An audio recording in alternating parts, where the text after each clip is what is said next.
And as concerns mount over actions taken by the Trump Department of Justice, there are 14 states now suing President Trump and Elon Musk, alleging the billionaire's role in the administration is unconstitutional.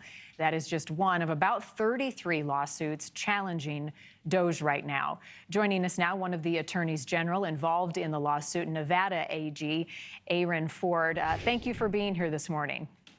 Thank you so much, Marni, and thanks for saying my name correctly. I appreciate it. Well, of course.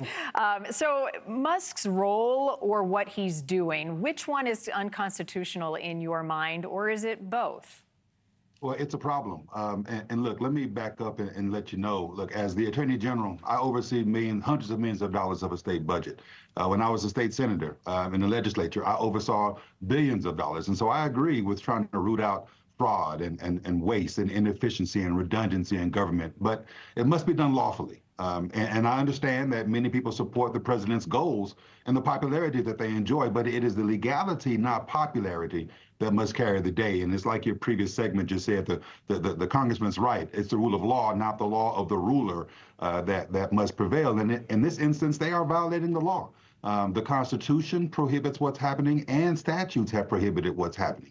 And the Constitution in and of itself speaks to what the executive branch's roles are relative to the sequestering of funds, but also to the ways in which department heads are to be appointed and confirmed by the Senate. So there are a lot of problems going on here, and that's why my colleagues and I have sued and have prevailed in a preliminary injunction level, at least in our first DOGE lawsuit. Right. So the appointments clause is the task at hand here. So if Musk were not in charge and it was President Trump who was laying off employees directly and not going through Elon Musk, would you see that as constitutional, or would there be an issue there as well?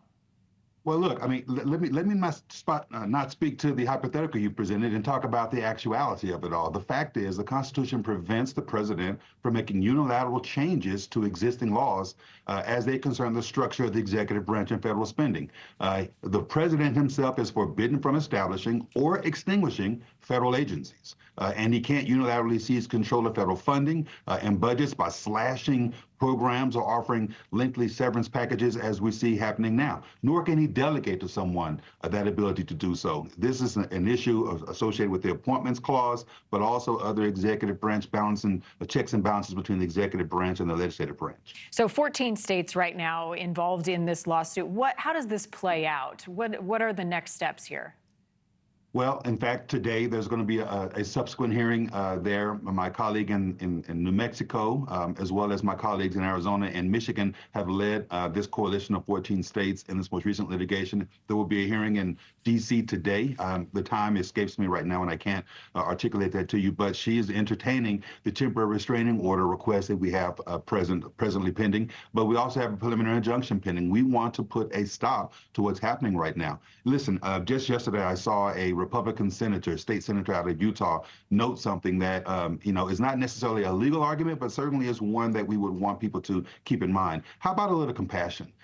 We have thousands of folks now who knew how they pay their bills a week ago and now don't have jobs. And it's fine to, again, root out efficiency, but you must do so lawfully. And let's also add a little compassion of what's going on here. Compassion. And there's also a call for receipts, which have not been provided yet. Exactly. Nevada Attorney General Aaron Ford, thank you for your time, sir. I'm sure we'll be talking again. Thank you for watching. Go to newsnationnow.com to find NewsNation on your television provider. And don't forget to click the red subscribe button below to get more of NewsNation's fact-driven, unbiased coverage.